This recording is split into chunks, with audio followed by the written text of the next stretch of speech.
എടാ നീ ആരോടും പറയത്തില്ലെങ്കിൽ ഞാനൊരു രഹസ്യം പറയാം. ആ പറ. നമ്മുടെ കേശവനങ്ങളുടെ വീട്ടിലെ വൈഫൈ ഞാൻ ഊറ്റുന്നുണ്ടടി.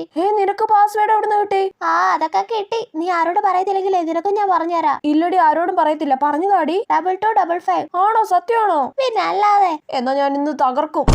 വൈഫൈ കണക്ട് ആയി. അയ്യോ, എനിക്ക് കൊറേ സീരീസ് ഡൗൺലോഡ് ആക്കണം.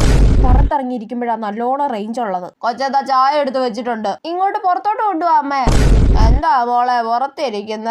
ചുമ്മാ കാറ്റൊക്കെ കൊള്ളായിരിക്കുവാ ത്രേസ്യാമ്മച്ചി. കൊച്ച ഇരുട്ടായിടി, അകത്ത് കയറി വാ, കൊതുക് കടിക്കും. അകത്ത് ഭയങ്കര ചൂടാ അമ്മേ, കുറച്ച് സമയം കൂടെ പുറത്തിരിക്കട്ടെ. ഒരു 100 സീരീസ് എങ്കിലും ഡൗൺലോഡ് ആക്കിയിട്ട് ഞാൻ ഇവിടുന്ന് എണീക്കും. ഇതെന്താ കണക്ട് ആവാത്തെ? അമ്മച്ചി, അവിടെ കേശവചേട്ടന്റെ വീട്ടിൽ എന്താ ഒരു ബഹളം കേട്ടത്? അതെന്തോ നെറ്റുകാര് കൊറേ പൈസ പിടിച്ചെന്നോ 10,000 രൂപ ബില്ല് വന്നെന്നോ അങ്ങനെയൊക്കെ ഏതാണ്ടൊക്കെ പറഞ്ഞ അടിപിടിയാണെന്നേ. അയ്യോ, അടിപിടിയോ? 10,000 രൂപയുടെ ബില്ലോ? ഇനി ഊറ്റിയത് ആരാണെന്ന് കണ്ടുപിടിക്കാൻ പറ്റുമോ എന്തോ.